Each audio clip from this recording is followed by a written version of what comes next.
ब्राह्मण तो अब ज़्यादातर तो बीजेपी में चला गया अटल जी आने के बाद में।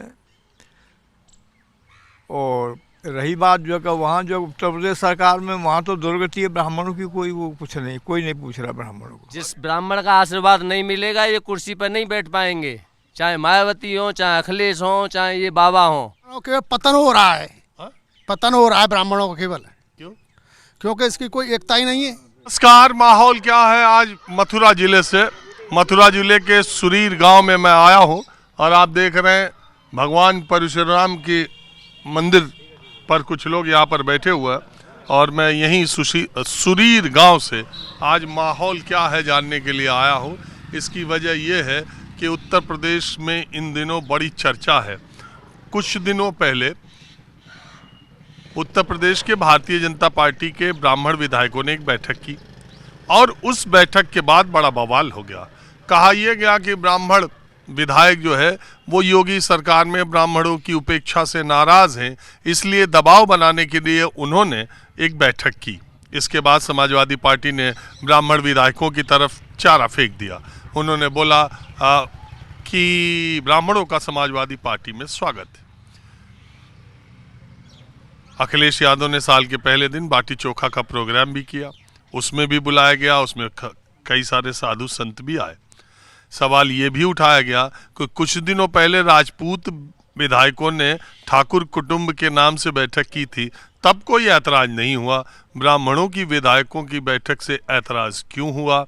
नए नए बने पंकज चौधरी जो बीजेपी के प्रदेश अध्यक्ष हैं, उन्होंने कहा कि इस तरह की बैठक आगे नहीं होनी चाहिए। तो मैं आज ब्राह्मणों के ही एक गांव में आ गया, बिल्कुल आम ब्राह्मणों से बातचीत करने। मथुरा जिले में ब्राह्मणों की संख्या अच्छी खासी है। तो आम ब्राह्मण जो गांव में रहता है, जो खेती करता है, छोटी मोटी नौकरी करता है, वो इन दिनों ब्राह्मणों को लेकर जो राजनीति हो रही है उसको लेकर उसके भीतर माहौल क्या है। ब्राह्मण जनसंख्या के दृष्टि से चाहे उनकी ताकत जितनी भी हो, लेकिन उनके विधायक 42 हैं। कहते हैं 100 सीटें ऐसी हैं उत्तर प्रदेश में जिसमें ब्राह्मण प्रभावित नतीजे कर सकते हैं। संख्या की दृष्टि से 12 ब्राह्मण विधायक हैं तो 45 राजपूत विधायक, ठाकुर विधायक इन दिनों उत्तर प्रदेश की विधानसभा में। इस गांव के लोग, सुरीर गांव के लोग, यहाँ परशुराम जी के मंदिर के आसपास रहते हैं। कुछ स्कूली बच्चे जो मेरे बोलने के वक्त थे वो आकर के पीछे बैठ गए और परशुराम जी का मंदिर है, इससे आप समझ ही सकते हैं। तो नमस्कार जी। तो आप जो मैंने बैकग्राउंड बताया, पृष्ठभूमि बताई, उसके मद्देनजर गांव में बैठा एक ब्राह्मण आज की राजनीति के बारे में क्या सोचता है और उसके अंदर क्या माहौल है।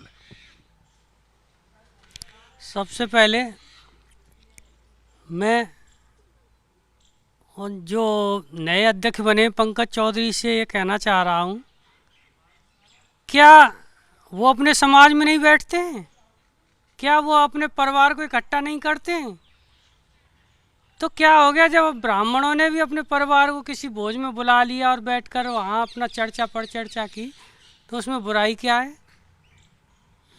ये तो सभी लोग करते हैं। ये तो अपनी अपनी बिरादरी में सब लोग अपना अपना पक्ष रखते हैं, अपने अपने विचार विमर्श करते हैं। बस इन्हीं विचारों के साथ नहीं, ऐतराज ये है कि जाति विशेष की बैठक करना, दबाव जैसा बनाना। हर पार्टी ये कहते हैं ना भाई, किसी एक जाति की पार्टी नहीं, किसी एक दल का, और इस तरह से जातिगत बातें करना या दबाव बनाना, ये कहाँ तक सही है? नहीं, ये तो गलत बात है।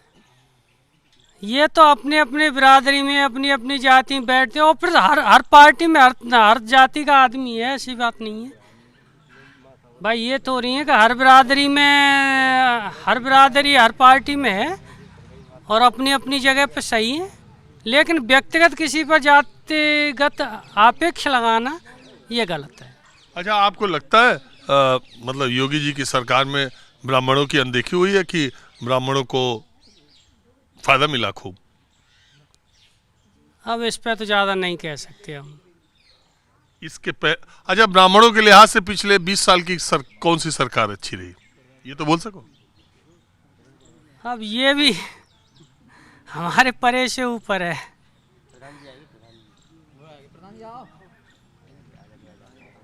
हाँ जी, आप बताइए। वो तो सब मैटर ही नहीं पता कछु भाई। अरे मैटरो कुछ नहीं पता कछुआ। सुनो, आप ब्राह्मण हो ना, ब्राह्मण आज की राजनीति के लिहाज से अपने आप को कहाँ पाता है, क्या सोचता है? ब्राह्मणों को लेके तो रोज चर्चा होती रहती है। ब्राह्मणों के पतन हो रहा है, पतन हो रहा है ब्राह्मणों का केवल। क्यों? क्योंकि इसकी कोई एकता ही नहीं है। अरे अभी एकता के लिए इतने विधायक बैठे थे। कोई ब्राह्मण ना बैठो एकता में भाई। नमस्कार सर। नमस्कार जी। अब भाई एकता जागृति नहीं आ रही ब्राह्मण ने की तो। अरे ब्राह्मण पूरी दुनिया में जागरूकता ला रहे हैं, आप कह रहे हैं ब्राह्मण में जागरूकता नहीं आ रही? ना आ रही साहब, ने को ना आ रही। 1% जागरूकता ना है ब्राह्मण में, 1% भी जागरूकता नहीं है भाई। हाँ प्रधान जी नमस्कार। नमस्कार साहब, राजीव रंजन साहब। अरे आप जाने हैं? अरे आपका रोज देख रहा हूँ, कल भी रात भी देख रहा था मैंने। अरे आपको बहुत शुक्रिया। तब तो आप जानते ही हैं कि मैं गांव गली गली घूमता रहता हूँ और लोगों से राय। रात तो दिल्ली में थे आप? जी दिल्ली में। तो मैं लोगों से राय लेता रहता हूँ अलग अलग मुद्दे पर। तो प्रधान जी मैं आज ये आया आपके गांव, मैं भटकते जानते बूझते कि आज चलता हूँ ब्राह्मणों के गांव में। तो मैं एक्सप्रेसवे से गुजर रहा था, किसी ने मुझे बताया सुरीर चले जाओ, हम ब्राह्मणों का बहुत बड़ा मोहल्ला है, सब ब्राह्मण ही ब्राह्मण। रायगढ़ से उतरे होंगे, यहाँ से रायगढ़ से उतरे होंगे, इधर से आए होंगे, तो इधर से आए होंगे तो बाजनागढ़ से। तो मैं ये जानने के लिए आया कि इस समय उत्तर प्रदेश की राजनीति में ब्राह्मणों, राजपूतों, ये सब की बड़ी चर्चा चल रही है। तो गांव का ब्राह्मण, आम ब्राह्मण, इसके बारे में क्या सोच रहे हैं? ब्राह्मण तो अब ज़्यादातर तो बीजेपी में चला गया अटल जी आने के बाद में। और रही बात जो का वहाँ जो उत्तर प्रदेश सरकार में, वहाँ तो दुर्गति है, ब्राह्मणों की कोई वो कुछ नहीं, कोई नहीं पूछ रहा ब्राह्मणों को। अरे हिंदू की सरकार, बाबा की सरकार। बाबा तो बाबा ही है जो का, बाबा तो पूरा बाबा और मोदी ये तो दूर से पूरा देश का ही सत्यानाश कर रहे हैं। अरे देश को आगे बढ़ा रहे मोदी योगी की जोड़ी, आप कह रहे हो कैसे? पूरा फर्जी बोलते, पूरा फर्जी, पूरा झूठ परोस रहे हैं। हिंदू मुस्लिम कर रहे हैं, हिंदू मुस्लिम करो और बड़ा गद्दी बचाए रखो, बाकी कुछ नहीं है। अरे ब्राह्मण भी तो मलाई काट रहे हैं। कहाँ पे? सब कह रहे कि कोई नहीं पूछे ब्राह्मण, कोई भर्ती हो रही, सब ब्राह्मण है, उनको कोई पूछने वाला नहीं। कह रहे हैं जितने कॉलेजों में भर्ती हो रही, यूनिवर्सिटी में भर्ती हो रही, ब्राह्मणों की खूब। आरएसएस के एलिमेंट को कहीं उन पे वहाँ बैठाला जा रहा है, उन जगह उन पे जो हमें जो डीडी कॉलेज में उनमें जो जाके आरएसएस वालों को बैठाला जा रहा है, बाकी तो कोई नहीं। ब्राह्मण कौन पूछ रहा है? आरएसएस भी तो कहे ज्यादातर ब्राह्मणों में। ज्यादातर कहाँ है जगह, समझ कहाँ जो यहाँ जो ये यहाँ तो बेरोजगारी के गांव में बहुत बेहाल है, भारी बेहाल है। सबसे ज़्यादा जो है का शिक्षा मित्रों जो थे वहाँ जो है मुख्यमंत्री, पूर्व मुख्यमंत्री यहाँ के नहीं, ये अखिलेश ने नहीं किया, वो जो का उनके फादर जो शिक्षा मंत्री है संदीप कल्याण सिंह ने तो शिक्षा मित्र किए, और उसका खुद जो है नाती जो है का मंत्री है उत्तर सरकार में शिक्षा विभाग का ही। सबसे बुरा हाल शिक्षा मित्रों का है, उनसे पर्सनल दुश्मनी माने हुए ये योगी शिक्षा मित्रों से। बताइए 10,000 रुपये में क्या होता है? 10,000 रुपये में भी उनको 11 महीने का वेतन मिलता है, 1 महीने छुट्टी का काट लिया जाता है। यानी सफाई कर्मी का जो वेतन है शायद 35,000 है, और शिक्षा मित्र का वेतन जो है 10,000 है। बताओ वो अपने बच्चों कैसे पाले? राजनीतिक दृष्टि से उसके दिमाग में ये सेट हो गया है बाबा जी के में कि जो है ये शिक्षा मित्र तो अखिलेश यादव के आदमी है। अरे भाई नियुक्ति चालू की जो है उसने उसके बाबा ने, कल्याण सिंह ने, संदीप के बाबा ने। और ये कहाँ से बेचारे ये सबसे ज़्यादा परेशान अगर है हिंदू ये पूरे उत्तर प्रदेश में, तो ये जो का ये शिक्षा मित्र परेशान है। कैसे अपने बच्चों को पाले? 10,000 गुजारे की कहाँ चलती है? यानी सफाई कर्मी को 35,000 मिलेंगे और शिक्षा मित्र को 10,000 मिलेंगे। अच्छा, हम तो आए ब्राह्मण की बात करने, आप तो शिक्षा मित्र की बात करने लगे। लग रहा है आपके घर में शिक्षा मित्र है क्या? ना, मेरे घर में कोई नहीं शिक्षा मित्र है। अच्छा, ब्राह्मणों के हालात बताओगे योगी जी के सरकार में कह रहे हैं बहुत बम बम हो रही है, ये खाली विधायक अरे वो तो राजपूतों की बम बम हो रही है, ब्राह्मणों की बम बम कहाँ हो रही है?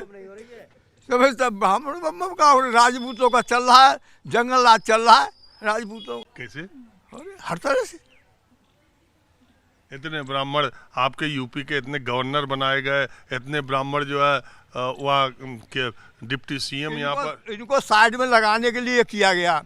जोशी को, अडवाणी को इनको साइड में करने के लिए 75 वर्ष का फार्मूला, कल्याण मिश्रा को ठिकाने लगाने के लिए 75 वर्ष का फार्मूला। अब योगी और मोदी के लिए 75 वर्ष का फार्मूला लागू नहीं होगा। अपने पे आगे खत्म हो गया। हाँ, अपने पे आगे खत्म हो गया। ये तो इन्होंने साइड जो करने के लिए था। बाबा आप क्या बीजेपी के विरोधी हो? किस पार्टी में हो? मैं तो भैया कांग्रेस का मरूंगा जब तक। यही बात मैं समझ गया। कांग्रेस का क्या हो रहा? कितने ब्राह्मण है कांग्रेस पे? कांग्रेस में, अरे कांग्रेस ने तो हिंदुस्तान में सबसे ज्यादा मुख्यमंत्री दिए, सबसे ज्यादा गवर्नर दिए, सबसे ज्यादा IAS दिए, सबसे ज्यादा IPS दिए। आप ब्राह्मणों ने सबसे ज्यादा मुंह फेर लिया कांग्रेस से ही। वो तो अटल बिहारी वाजपेयी के बाद में परिवर्तन आया, लोग चले गए, जगह अपना छिटक गए। अब कहाँ अटल जी हाथ तो मोदी योगी जी पर है। अब ये सब जब बेइज्जती हो करके सब इधर ही आ जाएंगे, सब आएंगे इधर ही, सब इधर ही आ जाएंगे जगह, समझता, सब इधर ही आ जाएंगे। 2029 आने दीजिए, 2029 में मोदी का सफाया हो जाएगा। 27 में 27 में यहाँ जो बाबा का सफाया हो जाएगा। किस बात से? कांग्रेस आ जाएगी? कांग्रेस नहीं आएगी, कांग्रेस नहीं आई, ये इंडिया गठबंधन आएगा। एक बात अखिलेश यहाँ का मुख्यमंत्री हुआ। ब्राह्मण जा रहे सपा पे? ब्राह्मण जाएंगे और क्या करें? इसलिए बेटी ना, वो अपनी बात आप देना जब देना, समझ तो ये सब लौटेंगे, सब समय बल देगा, लौटेंगे। हाँ, अब बाबा आपको प्रधान रहे हैं। ये पुराने कांग्रेसी वैसे 80 साल 75 साल के ऊपर के ज्यादातर ब्राह्मण से मिलोगे तो अंदर उसके कांग्रेस का थोड़ा बहुत रहता है। हाँ? बिल्कुल सही बात है, कांग्रेसी है पुराने बुजुर्गों के दिल में। इसलिए तो सब लोग कहें कि ब्राह्मण बहुत होशियार है। जब कांग्रेस थी तो कांग्रेस का डंका बजा रहे थे, जब बीजेपी आई उसके साथ हो लिए, जब बसपा आई तो बोले दलित ब्राह्मण दलित भाईचारा, तो उसमें मलाई काट लिए। इसीलिए सब कहे कि ब्राह्मण मलाई काटने में आगे रहे। राजनीतिक पार्टियां जिसको कुर्सी चाहिए वो सब ब्राह्मणों के पीछे लग जाती है। जिस ब्राह्मण का आशीर्वाद नहीं मिलेगा ये कुर्सी पर नहीं बैठ पाएंगे, चाहे मायावती हो, चाहे अखिलेश हो, चाहे ये बाबा हो। जनता को कोई फायदा नहीं हो रहा है, न कोई नुकसान हो रहा है बाबा से, केवल नुकसान तो इन विधायकों का हो रहा है। इनको मलाई नहीं मिल रही है इसलिए ये पंचायत कर रहे हैं। ये जो 42 ब्राह्मण विधायक, हाँ जी, इनको मलाई नहीं मिल रही है खाने के लिए। बाबा कोई जनता को कोई परेशानी थोड़ी ही है काम क्षेत्र में। ये विधायक तो इसीलिए पंचायत कर रहे हैं कि हमको मलाई खाने को नहीं मिल रही है, पद नहीं मिल रहा है। आम ब्राह्मण को लगता है कि इस सरकार में उसकी उपेक्षा हो रही है? नहीं, कोई दिक्कत नहीं है, सब आम जनता सब बराबर है। बाबा के राज में कोई दिक्कत किसी को नहीं है। तो फिर इन विधायकों को क्या दिक्कत है? विधायकों को माल पानी नहीं मिल रहा है, पद नहीं मिल रहा है, चल नहीं रही है सरकार में, पैसा नहीं बन रहा है, जेब में नहीं आ रहा है इनको। तो दूसरे खाली ब्राह्मणों को नहीं बन रहा कि सबके नहीं बन रहा? सब पार्टी भाई ठाकुरों ने भी तो की पंचायत, उनको भी नहीं मिल रहा है। लेकिन मिल किसको रहा? मंत्रियों को, जो मंत्री बने बैठे हैं वो माल बना रहे हैं। विधायक लोग टन हाँ, विधायकों की नहीं चल रही है, बिल्कुल नहीं चल रही है विधायकों की। थोड़ा बहुत कर लें, इससे क्या इनका पेट भर रहा है, बहुत बड़ा पेट हो जाता है इन विधायकों का। तो 27 में आप क्या मानो, क्या हो? बाबा ही आएगा, अखिलेश नहीं आएंगे। अभी कुछ दिन पहले एक कथावाचक कुछ बदतमीजी कर दी थी, ब्राह्मणों ने कितना वो हल्ला कराया था अखिलेश यादव ने। कभी भी केवल वो तो तो कथा खाली ब्राह्मण कहेगा, दूसरा नहीं कहेगा? नहीं तो कहेगा तो केवल अपनी बिरादरी में कहे, ब्राह्मण को क्यों सुनाएगा? क्यों ब्राह्मण क्यों नहीं सोच नहीं, सकते? नहीं सुनाएगा, अपनी जाति में सुनाएगा। ब्राह्मण से कोई पैर नहीं छुलवा सकता है। ब्राह्मण पूजनीय है। ज्ञानी का पैर छूता आदमी के ब्राह्मण? नहीं नहीं नहीं, ज्ञानी कहाँ है? पैसे के लिए कर रहे हैं ये सब कथा, पैसे के लिए कर रहे हैं।